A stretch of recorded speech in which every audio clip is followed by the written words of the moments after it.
begin with 5 minutes by each person who's here on the commission, and we've been joined by the Most High Honorable Vice Commissioner Steve Cohen from Tennessee. I'm very grateful. In fact, after my 5 minutes, I'm going to turn it over to him. I have Steve has arranged that I have a meeting with Elon Musk, and so I loan him some money. no, so hey, but again, thank you, Ms. Reshevska. It's just horrifying to think of, and my 5 minutes begins now. And so, but truly, it was impressive. I was there in Kyiv and met where persons had rescued some children who had been kidnapped. And who would imagine here in the 21st century, as I mentioned, that you would have kidnapping of children for Russification or whatever they want to call it, in the exact tradition of Adolf Hitler of kidnapping children in Poland to Germanize, Nazify. And so to have this reliving is just, to me, in the 21st century shouldn't be. And that's why it's so encouraging to have you here today. And Foreign Minister Landsbergis, I am so happy that you're here.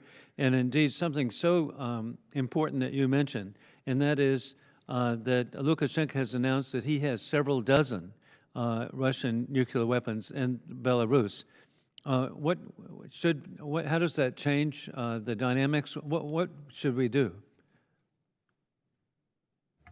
Well, thanks so much. I mean, probably we have to, at this stage, we have to understand that Belarus is an extension of Russia's military arm. Mm-hmm. So when we're thinking about the need to defend NATO's eastern flank from Russia, we have to understand that Russia is way closer than we've imagined. Yes. Because it actually operates freely in the whole territory of Belarus. With its arms, when it comes to Ukraine, we've seen, the very fast troop movement. When we've seen Wagner was back from almost, a couple of hundred kilometers from Moscow. They were on Lithuanian border in 8 hours. That's how fast you can move within Russia and Belarus. So the request from us is take into account that Belarus is a major security issue for the region.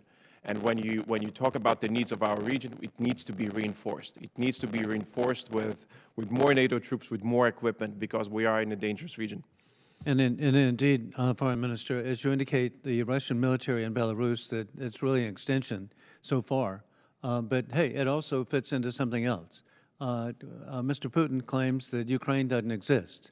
As he's trying to recreate the Soviet Union, I wonder if the people in Belarus understand that means one day they won't exist too, as we've already seen with the Russian occupations continuous of Transnistria in Moldova and the South Ossetia and Abkhazia into the Republic of Georgia, maintaining troops in Armenia. The people of Belarus should understand that if one former republic doesn't exist, all ultimately would be the goal not to exist. With that in mind, again, the kidnapping and Russification of the children is so horrific. And so any further comments you'd like to make, Ms. Reshevska? So maybe I would like to demonstrate some photos, just in order to support what I will tell.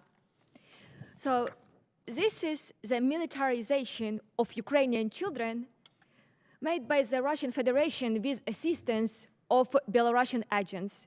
Wow. So Ukrainian kids are just turned into the enemies of their proper nations. In order to fulfill this aim, the Russian Federation, together with Belarus, built the whole system just under our noses to raise children as soldiers. They do it through formal and informal education. That is why, for us, it's really important to recognize this indoctrination and militarization of education as a separate crime against humanity, and, of course, to punish all guilty persons. Because, this is not only the threat to Ukraine, but to global peace and security, because this is a clear sign that Russia, as well as Belarus, they are not planning to stop this war. They are preparing a new war of aggression. Thank you so much. And indeed, it is the ultimate crime against humanity to kidnap children and deny them their heritage. Mr. Kuprechek, indeed, the foreign minister has mentioned about the Russian military presence in Belarus. What is the extent of the presence there?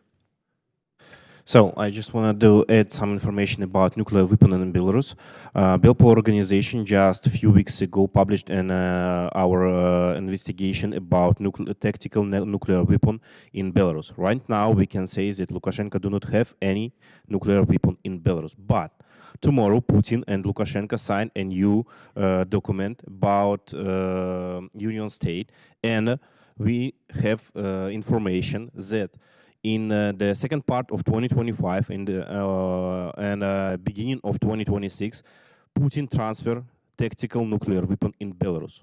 And in a few days, we will publish information about that military base, and Putin prepare Belarus to take a nuclear weapon. That's the first. The second, that document, which Lukashenko and Putin will sign tomorrow, gives Putin opportunity to transfer military bases from Russia to Belarus territory. And in the same time, that document gives Putin opportunity to send Belarusian troops to the Ukraine. Right now, in the same time, we have information that in Belarus right now, Wagner troops, we have just only near 300 of Wagner troops, and that troops are trained Belarusian militaries, and that's all. So, thank you so much. And indeed, it's prescient on the part of Congressman Cohen. He's the person who wanted to have this hearing, and he's ahead of the curve. That this is the day before, just absurd agreements are reached, or actually, however you want to call it, enforced. And so I want to, again, thank Congressman Cohen for his leadership. I want to thank all three of you for being here, and I regret I have to run. But boy, are we in good hands with Congressman Steve Cohen. Thank you. Thank you, Mr. Chair, and like a politician, you are running.